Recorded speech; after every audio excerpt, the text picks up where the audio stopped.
He had an affair. She caught him, but instead of getting angry, she hasn't touched him for 18 years. My beautiful family, this will be the most powerful story of your life. Please watch till the end. Let's start with love. She was on television, in his living room, in the house he paid for, and she looked like she had never needed him at all. Peter Nelson did not reach for the remote. He did not call her name. He sat in the armchair by the window, the one she had reupholstered in dark green velvet 3 years ago because she said the old fabric made the room feel tired, and he watched his wife receive a standing ovation from 400 people who loved her, in a room he had not been invited to, on a night she had prepared for without once mentioning his name. The evening news had cut to live coverage of the Women of Impact Gala downtown, the most attended event of the year, sold out before the invitations finished printing, and there she was, Jada Asher. They always used her maiden name in the press, never Nelson. Peter had long stopped flinching at that. Some things you stop flinching at, not because they stop hurting, but because you accept, finally, that you earned them. She was wearing deep burgundy, a color she had once told him, years ago on a completely ordinary evening, made her feel like herself. Her hair was up, a few pieces loose around her face, and she was laughing at something the presenter said. The real laugh, not the polished one. He knew the difference. After 30 years of marriage, a man knows every version of his wife's laugh. Peter just hadn't been the reason for any of them in a very long time. The presenter called her a woman who transformed private pain into public power. Peter heard that.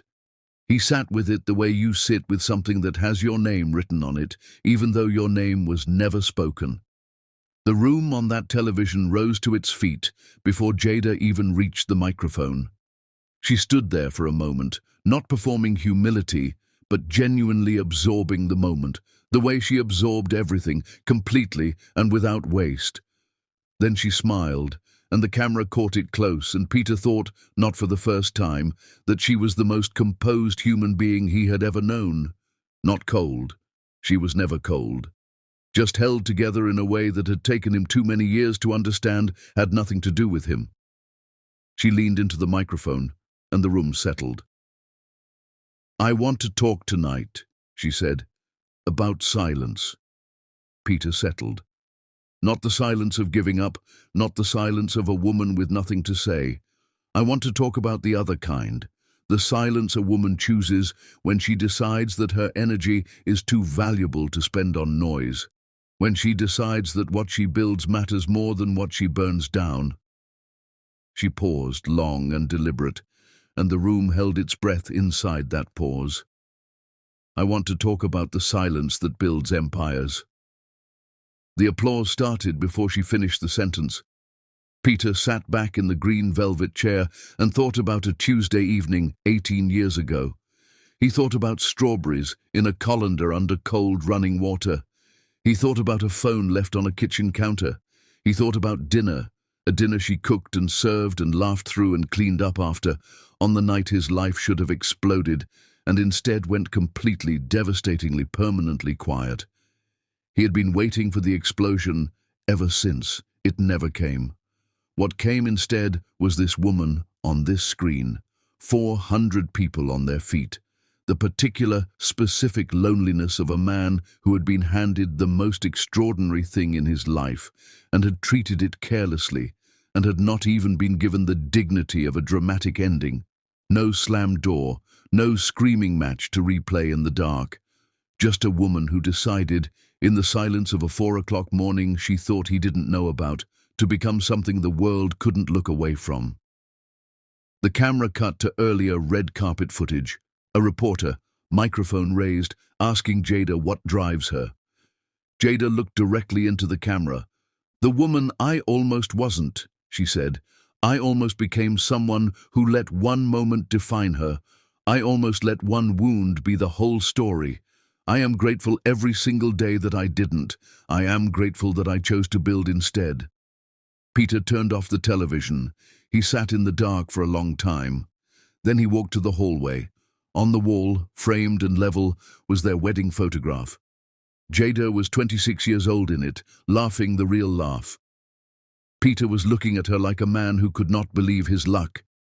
He stood in front of that photograph for a long time, then he went to bed, alone. As he had been, in the way that matters, for 18 years.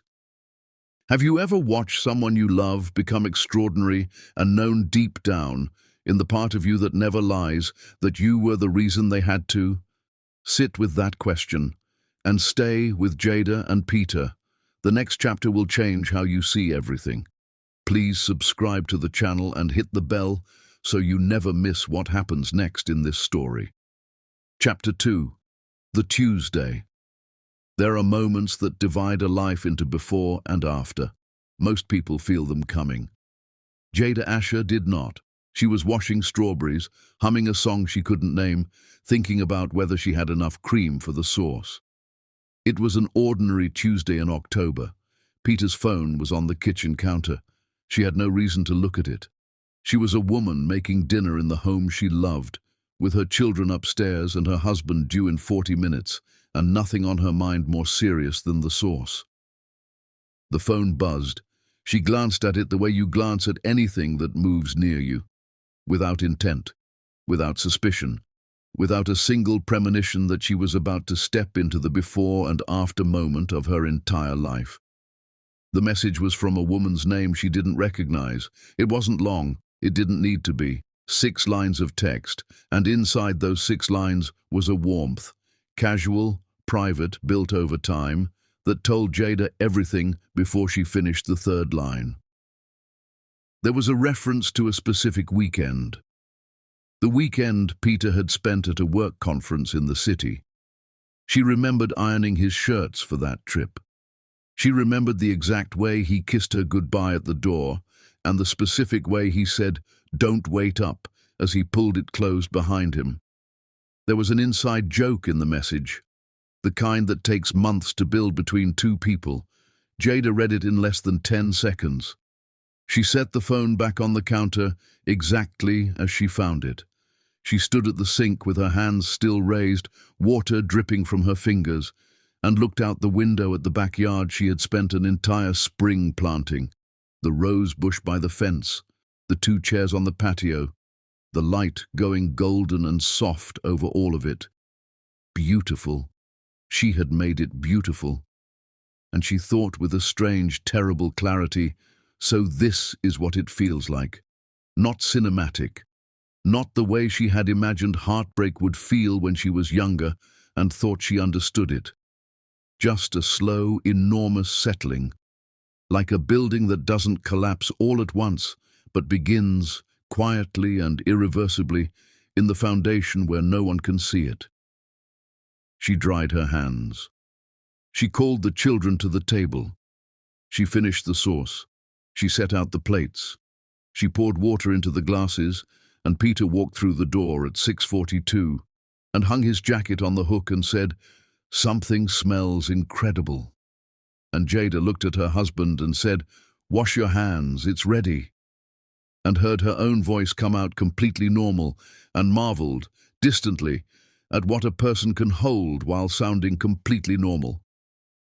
She watched him during dinner, not with anger. She had passed through anger at the kitchen sink in 60 seconds and arrived somewhere quieter and far more dangerous. She watched him help Renee with a math problem on a napkin margin, watched him listen to Tobias talk about his track coach with genuine, easy interest, watched him eat 2 full servings and lean back in his chair with a satisfaction so complete and untroubled that something in Jada's chest tightened like a slow fist. He was comfortable. That was what devastated her. Not guilt written on his face. Not distance. He was warm and present and comfortable at her table, eating her food, and he was carrying a secret that had quietly rewritten the last several months of her life, and she laughed at something he said during dinner, and to this day she cannot tell you what it was. She washed the dishes by hand that night even though the dishwasher was right there. She needed something physical and simple and real, the cold water over her skin, the ordinary weight of a plate. Peter fell asleep easily, the way he always had. That ease used to be something she loved about him. Now she lay beside him in the dark and felt the distance between them as something solid, something with weight and corners, something that had apparently been sitting in the middle of their marriage for months, while she looked everywhere except directly at it. She did not sleep. She thought about her mother, a woman who had fallen apart spectacularly over a man and let that falling apart become the defining story of her entire life. She thought about her grandmother, who had swallowed things for decades until the swallowing became her whole identity and hollowed her out from the inside. She had always promised herself she would be neither of those women. She thought about Tobias, 17, almost a man, already watching everything with those careful eyes. She thought about Renee, 14, just beginning to understand what kind of woman she wanted to become, already looking at her mother to understand what a woman was made of. And slowly, not all at once, the way a real decision forms when it is serious and entirely yours, she understood what she was going to do. She was not going to confront him, not going to scream or demand or perform her pain for anyone's benefit. She was not going to give this wound the dignity of a scene. She was going to do something far harder than that. She was going to take every ounce of energy she would have spent on anger and grief and the exhausting theater of a marriage publicly dissolving, and she was going to build something with it. Something real and lasting. Something with her name on it and no one else's fingerprints. She was going to make her life so large, so full, so completely and undeniably hers, that this Tuesday evening would one day be just one chapter in a much larger story. At 4 in the morning, she went to the bathroom, turned the shower on, and sat on the floor of the tub with her knees pulled to her chest and cried. Not quietly. The water ran loud. She let herself have all of it, the full weight, the grief, the rage, everything, for exactly as long as she needed. Then she stood up, turned off the shower, dried her face, went back to bed. When the sun came up, she was already awake, watching the light change behind the curtain, completely still, completely decided. She was, at that moment, already becoming someone Peter Nelson did not yet know he was losing. What would you have done if you had been standing at that sink with that phone in your hands, those children at that table? What would you have done? Tell us in the comments below. We read every single one. Chapter 3. The Withdrawal. He waited for the storm. What came instead was something no one had ever warned him about, the quiet, suffocating, relentless calm of a woman who had already decided. Peter noticed it within a week, not the absence of warmth, and this was what confused him, what kept him from trusting his own instincts for months. She was still warm. Jada still laughed at breakfast, still asked about his day with what appeared to be genuine interest, still appeared beside him at Tobias's track meet, with coffee for both of them, handing him his without being asked, the way she had done for years. But she did not touch him, not once, not his hand, not his shoulder, not the casual brush of passing someone in a kitchen two people share. When they walked to the car together, there was a distance between them, subtle, exact, as though measured, that he began noticing the way you notice a draft in a room, gradually and then all at once. He reached toward her once, early on, brushing her arm in the hallway, and she moved away so naturally and smoothly that he genuinely questioned his own memory for the rest of the day. He had not imagined it. Several weeks after the Tuesday he did not know she knew about, Peter ended the affair. He told himself this was enough. He told himself that if he was good now, steady now, the marriage would find its way back to level on its own. He just needed time. What he could not understand, what would take him years to fully face, was that Jada was not waiting for anything. She had already moved. He bought tulips in November, deep orange ones, her favorite, from the market on Clement Street. He placed them on the kitchen counter and waited for her to come home. She saw them, said, "Oh, these are lovely," put them in a vase, and went upstairs to change. She did not ask what they were for. She did not look at him the way he needed her to look at him. The tulips died on the counter after a week, and she threw them away on a Thursday morning without a word, and Peter watched her carry the vase to the sink and felt something cold and specific move through him. He tried to write her a note, sat at the desk in the spare room for nearly an hour, threw away 4 pieces of paper, held the 5th folded in his hands for a long while, and then threw that away too. What could he say? She had sealed every door so quietly and completely that he couldn't find a crack to push through. There was no opening, because she had never made a scene, and you cannot apologize into a silence that has never accused you. He started watching her the way a man watches something he is afraid of losing when he finally understands the losing has already begun. He noticed she was coming home later on Tuesdays and Thursdays. He asked where she had been. She said, "Classes." He asked what kind. She said, "The kind that matter." Set her bag down, washed her hands, and started dinner. He stood in the kitchen doorway with questions dissolving one by one on his tongue, because she was already moving, already occupied, already inside a life that had no room marked for him. Tobias knew. Peter became certain of this around February, watching his son across the dinner table. The boy, 17, carrying his mother's eyes and his mother's way of measuring a person before speaking, had changed toward his father in a way that was quiet and undeniable. Not cruel. Tobias was not a cruel person, but there was a slow, ongoing assessment in his gaze that had not been there before. Peter tried once. "You okay, son? You seem like something's on your mind." Tobias looked at him steadily and said, "I'm good, Dad." Then he went to find his mother. Renee, 14, had started spending weekend mornings in the kitchen with Jada. Not helping exactly, sitting at the counter with her homework while her mother cooked, talking about small things, simply occupying the same space. She already had the particular emotional radar of a girl who loves her mother and understands without needing words when that mother needs to be witnessed. She sat in that kitchen on those mornings as though she knew something important was happening there, even if no one was naming it. Peter was never in that kitchen on those mornings. He understood, without being told, that he had not been invited. Winter became spring. Peter went through the motions of his days: work, dinner, the news, sleep, with the growing, nauseating awareness that the woman on the other side of his bed was moving away from him at a speed he couldn't match because he couldn't see it happening. There was no argument to resolve, no wounded silence to wait out, just Jada, courteous, present, completely and irreversibly elsewhere. He found her at 2 in the morning on a Wednesday in April. Her side of the bed was empty. He went downstairs and stopped in the kitchen doorway. She was at the table, textbooks open, notepad full, highlighter in hand.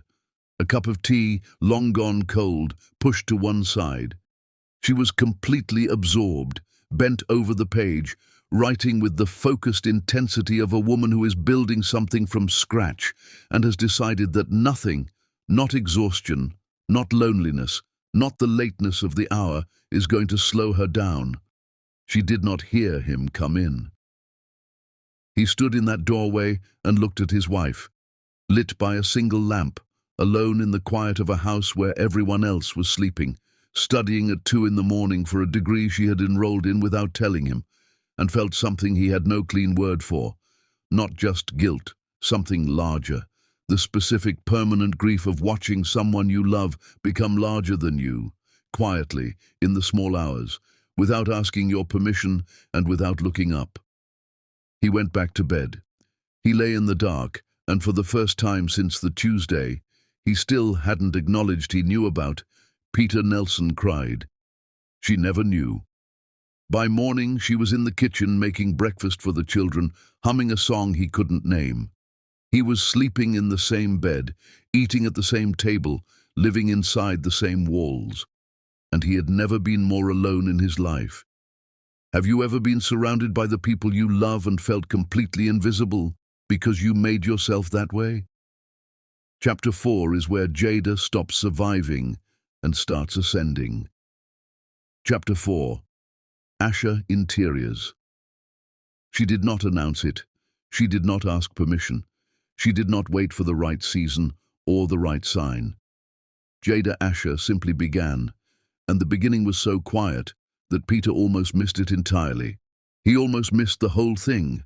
That would haunt him for years. The night school classes she started in the first year became a degree she finished in 2. Business management, graduated with honors. Peter attended the ceremony. He sat in the 3rd row and watched her walk across the stage and accept her diploma with both hands and a smile that could have powered the building, and he clapped louder than anyone around him. Underneath the pride, which was genuine and uncomplicated, was a grinding shame that had no clean place to put itself. A man applauding his wife for building a ladder out of wreckage he created. She hadn't asked him to come to graduation. Renee had told him the date. After graduating, Jada went to work for an interior design firm downtown. She was not entry-level in spirit, even if the position said otherwise. She watched everything at that firm, how clients were managed, how budgets were kept, which projects went over timeline and why, which relationships became long-term, and how they were cultivated. She listened more than she spoke, and within 8 months, the senior partners were routing their most difficult clients to her, because she was the one who never lost them. She stayed 2 years. She learned everything the firm had to teach her. Then she left. She opened her own studio in a rented space on Broderick Street. 1 room, a desk, 2 chairs for client meetings, and her name on the door, in clean, simple letters. Asha Interiors, her maiden name. Peter drove past it once by accident and sat at a green light too long reading the sign. The car behind him had to honk twice before he moved. He never mentioned it to her. The first year of the business was not beautiful. It was work. Raw, unglamorous, unacknowledged work that no one photographs or celebrates. Jada filled her calendar through word of mouth. A neighbor's kitchen renovation, a small restaurant that needed its dining room reimagined, a friend of a friend's home office. She worked late and invoiced carefully and reinvested everything, and there were weeks when the numbers genuinely frightened her. There was an afternoon in the 3rd month when she lost a contract she had spent 6 weeks developing. The client called to say they were going with another firm. She thanked them graciously, set the phone down, and sat alone in her studio for exactly 1 hour. She gave herself the full weight of it, the disappointment, the doubt, the loneliness of starting over while no one was watching. She had learned to ration her collapses, to give them a specific amount of time and not 1 minute more. The hour ended. She pulled out a fresh notepad. She started over. That was Jada Asha. That had always been who she was. Peter had simply stopped looking clearly enough to see it. The business grew the way real things grow. Slowly, then suddenly. Her reputation moved ahead of her. Clients called because someone they trusted had called her first. She developed a signature that people struggled to articulate but immediately recognized. Spaces that felt emotionally intelligent, rooms that seemed to understand the people inside them. She had a rare gift for listening to what clients said and hearing what they actually meant, a skill she had developed without knowing it, in years of extracting meaning from a marriage that communicated mostly in silences. She hired her first employee in her 2nd year of business, her second employee the year after that. By her 4th year, running Asha Interiors, she had a small, exceptional team, a waiting list, and her work had appeared in 2 regional design publications and 1 national one. Tobias and Renee began showing up at the studio on weekends, not because they were asked, but because Jada's studio had the quality of a place where something alive was happening, and her children were drawn to that aliveness the way people are always drawn to a fire that is genuinely warm. Renee helped with presentations, had an eye for color that Jada encouraged loudly and often. Tobias once handled a vendor negotiation when Jada was double booked, and did it so well the vendor called Jada afterward to say her son had the steadiest head he'd dealt with in years. Jada held Tobias's face in both her hands when she told him that, and the pride in her eyes had no room left for anything else. Peter heard about it at dinner that night, through the children, second-hand, the way he heard most things about his wife's life by then. He had started arriving at the dinner table later and later. Sometimes he ate upstairs, not because anyone excluded him, they were never unkind, but because the warmth between Jada and her children had a current to it, an ease built over years of morning kitchens and late nights, and a shared understanding of something he had never been let into. He existed just outside that current. He had put himself there. He stood in the kitchen doorway one Friday evening in November and watched his family eat takeout and laugh until they were leaning sideways in their chairs. Jada was doing an impression of a difficult client. He could tell by the gestures, and Renee was laughing so hard she covered her face with both hands, and Tobias kept saying, "Stop, stop," while clearly not wanting her to stop. The table was loud and bright and entirely alive. Peter watched from the doorway. Then he turned before any of them saw him and went upstairs, sat on the edge of the bed in the dark. Downstairs the laughter went on until midnight. He didn't sleep much. She didn't just rebuild her life. She built something the whole world would eventually want a piece of. What do you think kept Jada going on the mornings when it was hardest? When the business was new and the house was quiet and no one was watching? Tell us what you think. Chapter 5. Diane comes back. Some things you bury deep enough that you begin to believe they will stay buried. And then one ordinary morning a phone rings and you remember that nothing buried ever fully disappears. Peter got the call at his office. The name on the screen stopped his heart cold. He hadn't seen it in 8 years. He stared through 2 full rings, with his office door open and his assistant nearby, and everything inside him going absolutely still. He answered, because not answering felt like a different kind of cowardice. Her voice was the same. She apologized immediately. She had thought about calling for a long time and kept talking herself out of it. She was back in the city now, working at a new firm, trying to rebuild. She was going through something difficult and she just needed a familiar voice, just for a few minutes. She said it like it was a small request. Like all those years hadn't happened. Peter was brief, formal. He said he wished her well. He said goodbye. He sat at his desk without moving for 10 minutes. Then he closed his office door and sat for 10 more. He told no one. Jada found out on a Thursday over lunch with a client at a restaurant in the design district. The client, making easy conversation between courses, mentioned someone new at a firm across town. Sharp woman, apparently. Started recently. Diane something. Whitfield, I think. Already reaching for the breadbasket. Already moving on. Completely unaware of what she had just placed on the table between them. Jada's face did not change. She asked a question about the tile samples they had been reviewing. She finished her salad. She made her client laugh twice before the check came.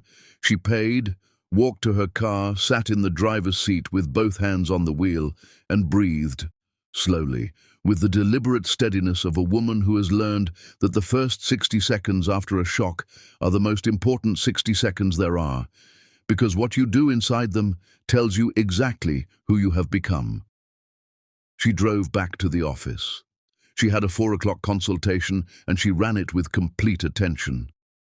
Her client left, feeling understood and excited, because Jada had learned long ago that the people in front of her deserved all of her, regardless of what was moving beneath her surface, and she had gotten very good at giving all of herself, even when all of herself was holding something heavy. That night she lay awake, and thought with the cold, precise clarity she had developed over 4 years of building something real and protecting it fiercely. She was not afraid. That was the first thing she noticed. She had expected the old fear, the ground dropping beneath her, and instead she felt something much steadier. She had become, in 4 years of building without looking away, a woman who was not easily moved by the things that used to move her. She thought about what this return meant, what it didn't mean, and somewhere in the quiet of 3 in the morning she understood, with complete calm, exactly what she was going to do. Nothing dramatic, nothing traceable, just work, just Jada doing what Jada did, at the highest level she was capable of, which, 4 years into Asher Interiors, was a level people in her industry had started genuinely taking notice of. She learned through her network, the industry lunches, the relationships built over 4 careful years of showing up fully and consistently, that Diane's new firm was pursuing the same major contract Jada had been invited to pitch. A boutique hotel group, 3 city properties, full redesign, the kind of project that could define either firm's next decade. Jada spent 3 weeks on that pitch. She didn't sleep much. Her team worked evenings. She pulled in every reference, every relationship, every piece of her portfolio that spoke directly to what this client needed. She was not thinking about Diane Whitfield during those 3 weeks. She was thinking about the work. She had learned that the best answer to a threat is not to face it directly, but to become so genuinely excellent that the threat becomes irrelevant on its own. She walked into that presentation room on a Wednesday morning with her portfolio under her arm, and the quiet confidence of a woman who has been building toward exactly this moment for nearly a decade without knowing it. She walked out with the contract. The celebration at the studio that evening was warm and loud. Someone brought champagne. Renee drove across town just to be there. Tobias called 3 times before Jada finally picked up, laughing. Her team was full of the specific joy of people who worked genuinely hard for something genuinely good, and Jada stood in the middle of that warmth and felt it fully. Peter was not there. He heard about the contract at dinner that evening. He said congratulations. She said thank you and asked Renee to pass the bread. Diane Whitfield's firm, already struggling before the contract loss, did not recover. Within months she had left the city again. Peter noticed at some point that her name had stopped surfacing anywhere at all. He didn't examine this too carefully. He had learned not to examine things too carefully. He would not know the full story for years. What Peter saw was only this. His wife came home one evening in late spring with something different about her. Not louder, not triumphant. Something quieter and more permanent than triumph. Settled. The way a woman looks when she has faced something that once frightened her and found to her own quiet satisfaction that she is no longer the kind of person it can touch. She stood at the kitchen window while dinner cooked and looked out at the backyard in the evening light. Peter came in to refill his water glass. He saw her there, still looking at something only she could see, and almost said something. He stood near the refrigerator with the glass in his hand for a moment. Then he refilled it and walked out without a word. Behind him in the kitchen, Jada turned from the window, and she smiled, not at him, not for anyone, just into the room. The quiet, private smile of a woman who knows exactly what she is made of and is no longer surprised by it.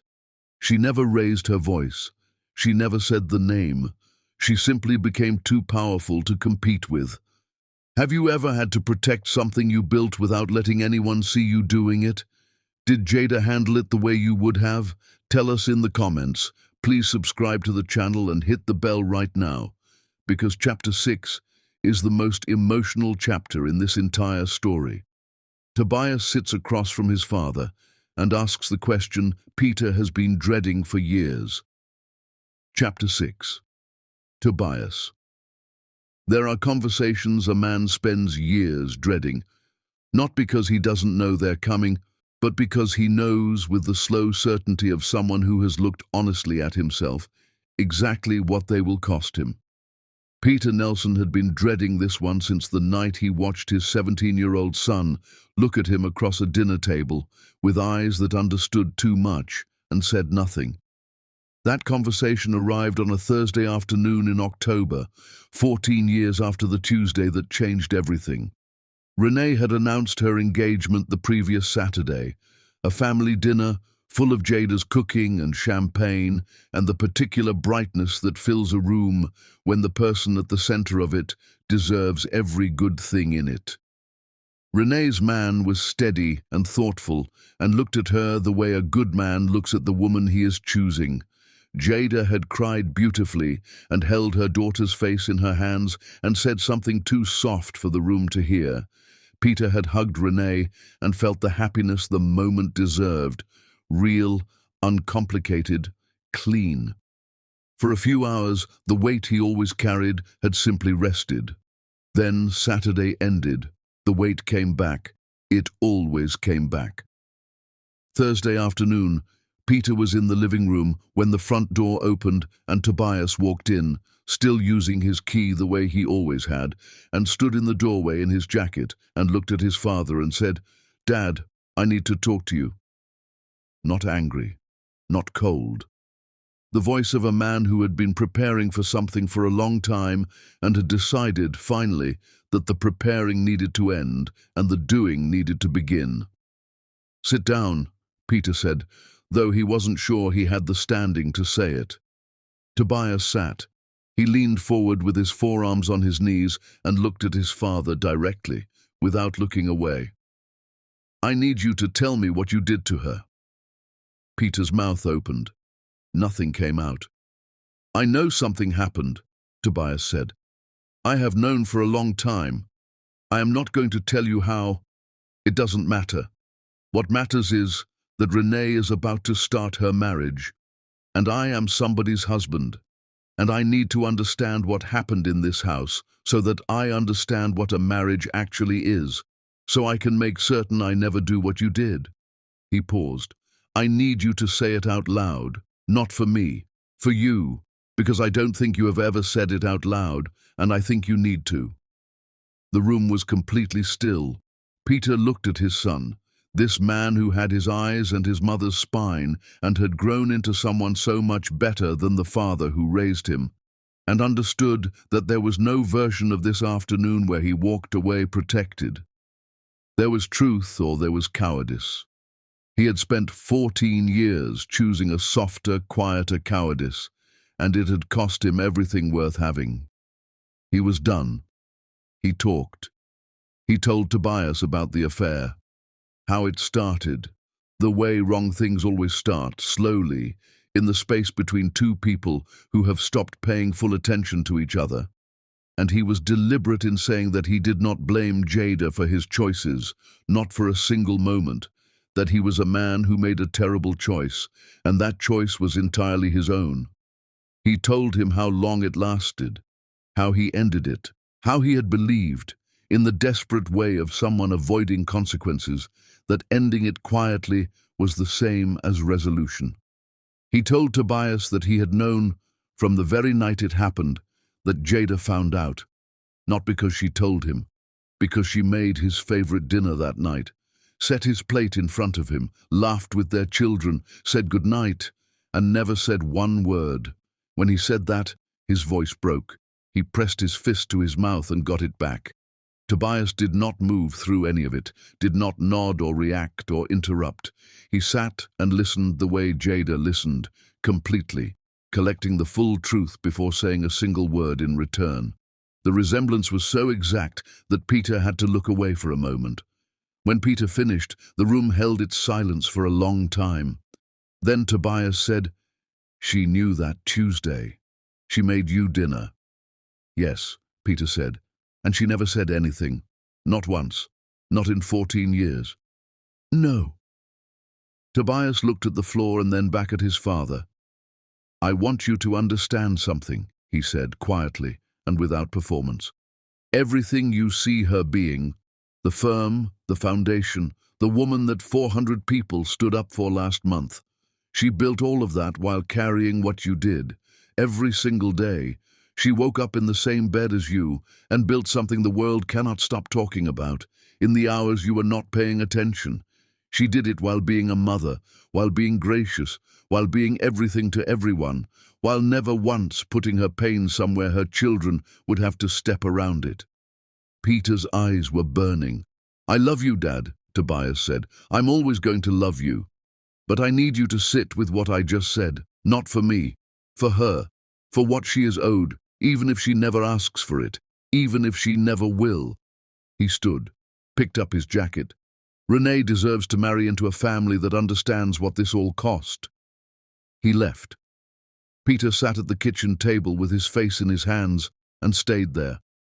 He was still there when Jada came home, grocery bags in both hands, moving through the door with her usual quiet purpose. She saw him at the table, red-eyed still, and set the bags down without a word. She began unpacking them with the fluid ease of a woman who has moved through her own home 10,000 times. "I talked to Tobias today," Peter said. "I know," she said. She did not turn around. She kept unpacking, produce, cans, olive oil, each thing placed in its exact right location. Then she began dinner, the kitchen filled with the smell of garlic. The light outside went amber and slow. They did not speak again. She put a plate in front of him an hour later. She sat across the table. They ate. The food was extraordinary. It always was. A son sitting across from his father, demanding the truth his mother was too powerful to ask for herself. What do you think Jada felt when Tobias told her he had spoken to his father? What would you have done in her place? That evening, at that table. Chapter 7. The article. She never meant it as a message. That was the part Peter could never fully decide how to hold. The possibility that the words that destroyed him had been spoken without him in mind at all. That she had simply told her truth the way she always told her truth, and the truth happened to have his name written all over it in ink only he could read. The journalist's name was Tara. She spent 3 days with Jada, at the studio, at the community garden project Jada had been quietly funding for 2 years, at a mentor luncheon where young women from underserved parts of the city sat around tables and listened to Jada talk about building things that belonged to them. The piece was for a national magazine. The editor had been trying to get Jada on the cover for over a year. Jada had finally agreed. Not for personal attention, toward which she remained genuinely indifferent, but because Tara had sent a handwritten letter explaining what stories like Jada's meant to women who were in the middle of deciding who they were going to become. Jada understood that. She had once been exactly that woman, sitting in the middle of a decision, with nothing to guide her but her own uncommon stubbornness and the pre-dawn silence of a house where everyone else was asleep. The piece ran to 4,000 words. Tara was gifted. She caught Jada's particular quality, the way she occupied a room, the weight of her attention. She wrote about the firm and the foundation, the communities reached, the women mentored. She wrote about Renee's upcoming wedding and the obvious, uncomplicated pride Jada carried for her children.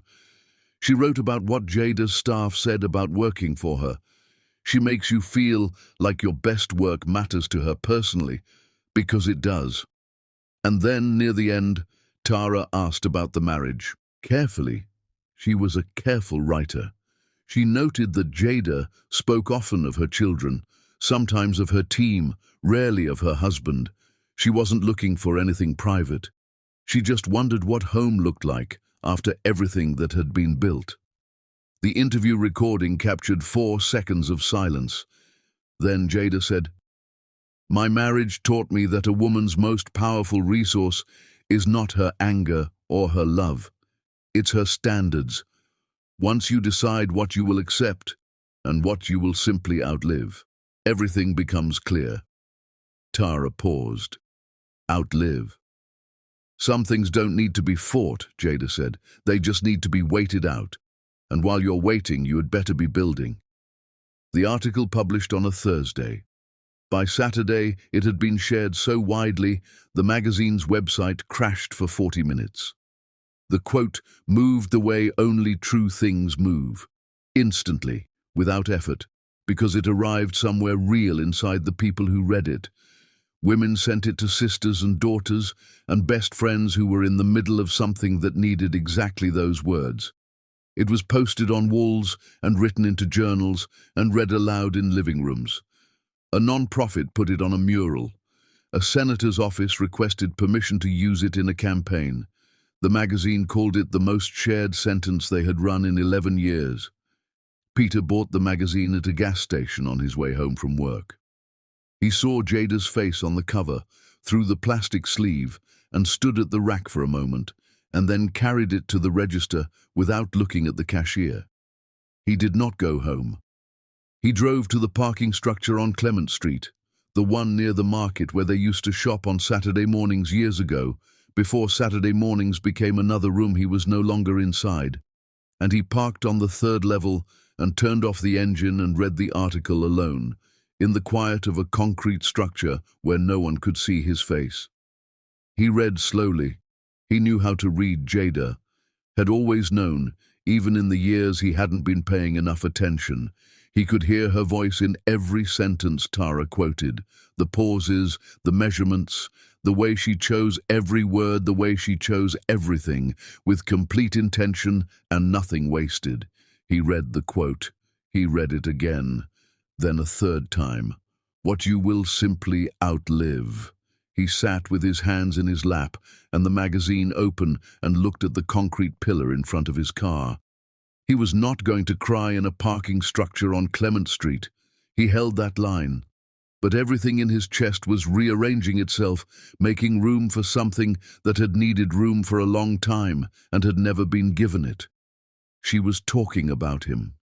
He knew it with the absolute certainty of a man who recognizes his own portrait in an unexpected place. And she had said it without his name, without anger, without the dignity of accusation.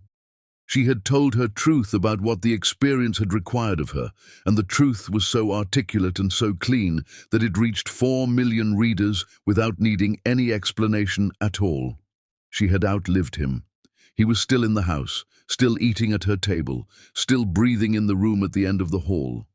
And she had outlived him. He drove home. He placed one copy of the magazine in his nightstand drawer, carefully, like evidence of something he needed to keep near him. Because it was the most honest accounting of their marriage that had ever existed, written by a journalist who had never met him, based on 3 days with a woman who had never said his name. That evening, Jada was at a speaking event. He watched a clip on his phone later, lying on his back in the dark bedroom with the ceiling above him. She was at a podium, and the crowd was on its feet before she finished her closing line, and she stood in the applause and received it cleanly, without performance, the way she received everything. He turned off his phone. He thought about strawberries, about a shower running at 4 in the morning that he had heard through a half-sleep and chosen not to examine, about a Tuesday dinner and a laugh he still could not remember. He thought about 2 words. While building. He had not built a thing. Have you ever read just a few words and felt them land somewhere deep? Because they were about you, even though your name was nowhere on the page. What do you think Peter should have done the morning after reading that article? Chapter 8. The Hospital. He nearly died on a Wednesday morning in February, 16 years after the Tuesday that changed everything. And the thing that finally broke him open, not the surgery, not the fear, not the weeks of recovery, was one moment in a hospital room when he reached for her hand and she stood up to get the nurse. He had been ignoring a tightness in his chest for weeks, dismissing it the way men dismiss things they don't want to deal with, telling himself it was stress, bad sleep, too much coffee, nothing serious. He was at his office when it became something he could not talk himself out of. His assistant called the ambulance. He was in surgery by early afternoon. Tobias and Renee arrived at the hospital within the hour. Jada was already there. She had been in a client meeting when Tobias called. She excused herself from the room with the calm efficiency of a woman who handles emergencies without creating additional ones. She drove to the hospital, spoke to the attending physician, reviewed what she needed to understand, asked precise and informed questions that made the doctor look at her with quiet respect. She called Renee, then Tobias, then Peter's brother in Sacramento. She was the logistical center of every moving part before either of her children walked through the doors. The surgery went well. The surgeon came out after 3 hours and said so. Renee cried with relief, her hands over her face. Tobias closed his eyes for a long moment. Jada thanked the surgeon, asked 2 clarifying questions about the recovery, and wrote down the answers. They were allowed in to see him. Peter came out of the anesthesia slowly, disoriented, then aware, then embarrassingly aware. The monitors, the smell of the room, the strange weight of his own body. And then, through the clearing fog, Jada's face. She was at the foot of the bed, still, watching him the way she watched everything, completely and without performance. He looked at her. Something enormous moved through him at once. Relief and grief and longing and shame, all arriving together, the way things arrive when the body has been frightened and the defenses are down and there is nothing left to hide behind. He reached for her hand. She looked at his outstretched hand. Just for a moment, one unguarded second, where something passed across her expression that he would spend weeks trying to identify. Then she straightened and turned toward the door. "I'll get the nurse. He's awake." And she was in the hallway. Renee came in 30 seconds later and took his hand, both his hands, and said, "Dad, it's okay, you're going to be okay," in the voice of a daughter who has been frightened and is only now allowing herself to breathe. "I know," Peter said. He turned his face toward the wall. He cried after they left the room, quietly, facing away, with the particular humiliation of a man confronted with his own deepest longing in the least defensible moment. He was not crying about his heart. He was crying about a hand. He was crying because he had reached, and she had walked away, and she had been right to. And the understanding that she was right to was not comfort. It was the entire problem, stated plainly, with nowhere left to hide from it. The recovery was long. Jada managed every part of it with the same complete, unsparing competence she brought to everything. She researched his dietary restrictions and rebuilt the kitchen meals accordingly. She made every appointment and drove him to each one on time, prepared with the right questions. She coordinated his medications, labeled and scheduled, placed where he would not miss them. She communicated with his doctors when he forgot. She anticipated every need before it became a problem. It was the most thorough care he had received in years. It was the loneliest he had ever felt in his life, because he could see, in the steady, genuine competence of everything she did, that she was caring for him the way she cared for people. She cared for people fully and without reservation. She would do exactly this for anyone in her life who needed it. She was that kind of woman, and had always been. Over 30 years ago, he had been the person she chose above all others, and he had made himself, through one specific choice on one specific night, into someone she helped. Not someone she chose, someone she helped. The weeks of recovery gave him too much time and not enough distraction. Illness removes the merciful busyness that allows a man to avoid looking directly at his life, and Peter had been using that busyness for 16 years.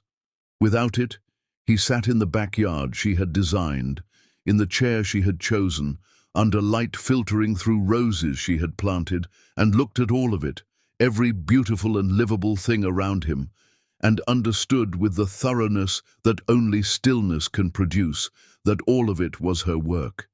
Every beautiful thing in his life had been built by the woman he had wronged on a Tuesday in October while she was washing strawberries.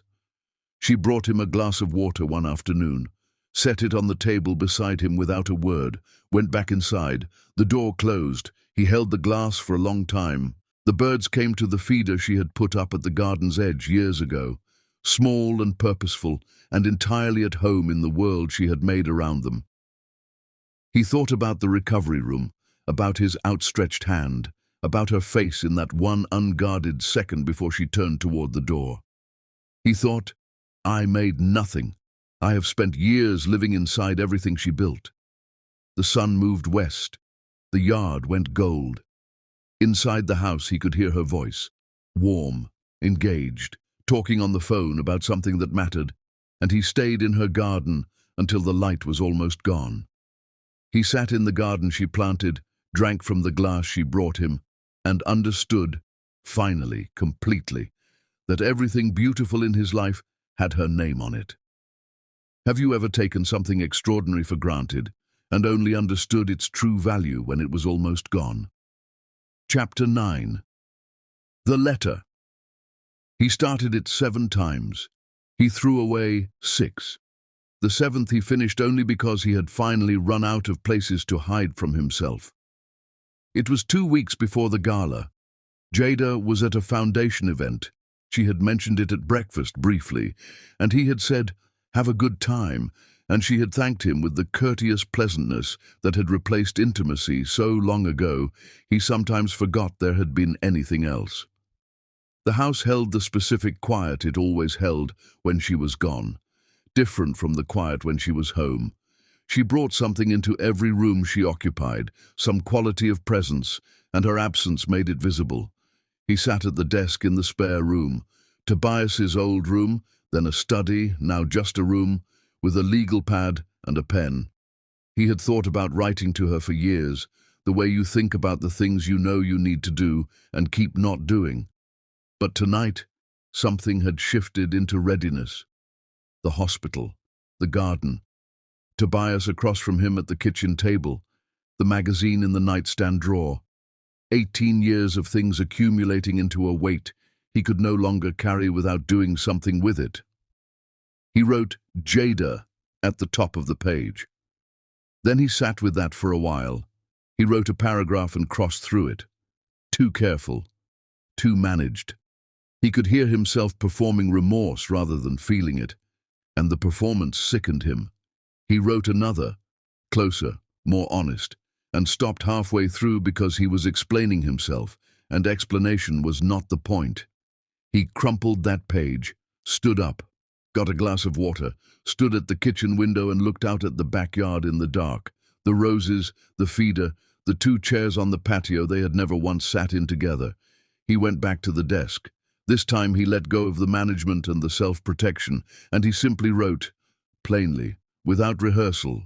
He wrote about the Tuesday, directly, what he had done, how long it had gone on, the full and shameful ease with which he had carried the secret. He did not soften it or ask to be understood. He wrote it the way you write something you have been rehearsing for 18 years and have finally decided to stop rehearsing and simply say. He wrote about the moment he knew she knew, the dinner, the way she had moved through that evening with the steadiness of a woman who had already paid the highest price and was holding herself together for the sake of her children at her table. He wrote that he had known in the peripheral cowardly vision of a man not ready to look directly, and that this knowing and choosing not to look was among the worst things he had ever done to her. Worse, almost, than the original, because it had required her to carry the truth entirely alone. He wrote about the years, the night school papers on the kitchen table at 2 in the morning, the sign on Broderick Street, standing in the kitchen doorway watching his family laugh and going upstairs to a dark room because he had nothing to offer the life she was building, the magazine in the parking structure on Clement Street, reading the word outlive 3 times in a car with the engine off, the recovery room and the outstretched hand and her face in the 1 second before she turned away. He wrote, I am not writing this to make anything yours to carry. I am writing it because I need you to know that in that recovery room, I understood completely and without any remaining softness what I had spent 18 years learning only in pieces, that I had been given something extraordinary, that I had failed it, that I had watched it become more extraordinary in the absence of what it deserved from me, which was everything, which was more than I gave, which was something I understood too late and too slowly and in the wrong order. He wrote, "I do not deserve a second chance. I am not asking for one. I am asking only for the right to say, with complete honesty and without asking anything in return, that I see you. I see what you built. I see what it cost. I see that the best years of your life were lived in the shadow of my worst moment, and you turned that shadow into something the world cannot stop looking at. I do not know how you did it. I have spent 18 years watching, and I still do not know." He wrote, "I keep coming back to the strawberries. I don't know why. Of everything, it is always the strawberries. You were washing them and humming, and you had no reason in the world to look at that phone. And you looked at it, and then you dried your hands, and you called our children to the table. I have thought about those 60 seconds more than I have thought about almost anything else in my life. What it took to do what you did in those 60 seconds. What kind of woman makes that choice? I think you were always that woman. I just did not look carefully enough to see it until you showed me in the hardest possible way." He set down the pen. He read it back once. His hands were not steady. He folded it, found an envelope in the desk drawer, wrote her name on the outside. Just Jada, not Jada Nelson, not Jada Asher Nelson, just Jada, the name that was entirely hers, that needed nothing added to it to be complete. He went upstairs. He placed the envelope on her pillow, her side, always made, always perfect, the side of the bed he had not touched in 18 years. He straightened it once, left it. He went back downstairs and lay on the couch with one arm across his face. He did not know if she would read it. He did not know if it mattered the way he needed it to matter. He lay in the quiet of a house that was entirely her taste and her choices and her careful, extraordinary eye, and listened to it settle around him, every creak and draught and familiar sound of a home he had occupied without fully inhabiting for the better part of 2 decades. After midnight he heard her, the key in the door, her heels against the hardwood. She always took them off when it was late. The soft sounds of her moving through the downstairs briefly, then the stairs, her footsteps on the landing, the particular sound of her bedroom door, then nothing. He lay absolutely still. Somewhere upstairs, on a white pillow, with her name on the outside, was everything he had never said. He did not know what she would do. He did not know if 18 years of silence had a door in it somewhere, or if this letter would simply be added to the long accumulation of things she had received and processed and moved past with the quiet, heartbreaking efficiency she brought to everything. He closed his eyes. The house was completely still, and somewhere in that stillness, on the other side of a ceiling, Jada Asher was holding a letter with her name on it. Or she wasn't. He would not know until morning. And neither will you. The letter is on the pillow. 18 years of silence, and now this. What do you think Jada felt when she found it? What do you think she did in those first few seconds? Tell us in the comments. Chapter 10. The final chapter is everything this story has been building toward. Chapter 10. The morning she spoke. She read it 3 times.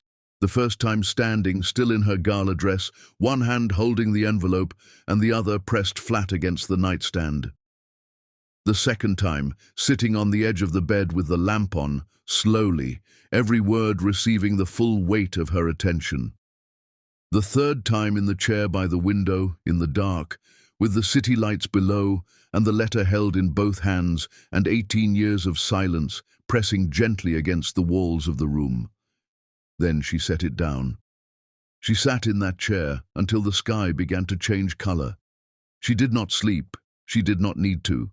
She had done her most important crying years ago, on the floor of a shower at 4 in the morning, in the front seat of her car in a parking lot after a lost contract, in the private hours when the weight of carrying everything alone had become, briefly, more than even she could hold without sitting down. She had earned the right to meet this morning dry-eyed and clear, and she met it exactly that way. At 6:15, she heard Peter moving downstairs, the sound of a man who has not slept, making coffee he probably won't drink. She dressed. She came downstairs. He was at the kitchen table. He looked up when she walked in, and everything he needed to say was already on his face. The sleeplessness, the fear, the stripped bare honesty of a man who has finally put down what he had been carrying the wrong way for far too long. He started to speak. She said quietly, "Sit down, Peter. I'll talk first." He sat. She stood at the kitchen counter, the same counter where a phone had buzzed on a Tuesday in October 18 years ago and split her life into before and after. And she looked at her husband, and she began. She told him what that night felt like, not the facts. He had written the facts back to her in the letter. She told him about finishing the strawberries with shaking hands that she steadied by force of will alone, about calling the children to the table and hearing her own voice come out completely normal and marveling at what a person can hold while sounding completely normal, about lying beside him in the dark and feeling the distance between them as something solid, something with edges she could trace in the blackness of that room. She told him the hardest part was not the betrayal itself, the hardest part was the dinner. "You sat at my table," she said, "and ate the food I made, and laughed with our children, and went to sleep beside me. And I lay there and understood something about the distance between people that I have never been able to unlearn. You were right there, and I had never been more alone." Her voice did not waver. It never had. That had always been her particular kind of strength. The ability to say true things without softening them and without needing the other person to flinch first. She told him about the years, not the success. He had watched the success. The whole world had watched the success. She told him about what it cost. The morning she stood in front of her bathroom mirror and gave herself the kind of firm, unsentimental talking to her grandmother used to give, because no one else was going to give it. The night she sat in her driveway for 10 minutes before she could make herself go inside. The moments, and there were moments, she said this plainly, when she had missed him. Not the man he had turned out to be. The man she had believed he was. The one she had laughed with easily before a Tuesday in October rearranged what easy meant. "I mourned you," she said, "for years. I mourned the marriage I thought I had. I did it quietly and alone, in whatever hours I could find while building everything you see. Because I decided very early that my grief was not going to be the loudest thing in my life." The kitchen held those words. "And I need you to understand one thing above everything else. Everything I built for myself, not to hurt you, not to show you what you lost, for myself, for Tobias and Renee, for the woman I came very close to not becoming. You were not the reason I built. You were the moment I decided to." Peter's eyes were full. He did not try to manage it. "I read your letter," she said. "I know," he said. His voice was barely there. "You wrote that you don't deserve a second chance." She looked at him steadily across the kitchen. "You're right. You don't." The room held that sentence without rushing past it. "But I have spent 18 years building a life so completely mine that I wake up every morning needing nothing from anyone that I cannot give myself. And somewhere in all that building I learned something I didn't expect." She paused. "That a woman who has everything she needs, who stands in her own life with both feet, and chooses to love anyway, that is the only love that means anything. Not the love that stays because it's afraid to leave. The love that stays because it freely, fully, with complete information, chooses to." She let that breathe between them. "The question is whether you understand what choosing means now. Not what you thought it meant when we were young. Now. After all of this." Peter stood slowly. He did not reach for her. He understood, with the hard and late-arriving clarity of a man who had finally learned to read this particular room, that this was not a moment for reaching. This was a moment for answering honestly and asking for nothing. "It means I show up," he said, "every day, not to fix what I broke. I know it cannot be fixed, not to earn back what I lost. I know that is not how this works, just to be present and honest and consistent. To do what I should have been doing for 30 years, which is to actually see you. Not the version of you I found convenient. You, all of you, whatever you allow me to see. His voice broke on the last word, and he steadied it. And I let you decide. Every morning I let you decide. That is all I'm asking for. Jada looked at him for a long moment. Then she walked to the back door and opened it. The morning came in, cool and quiet and new, the city just beginning its day beyond the garden fence.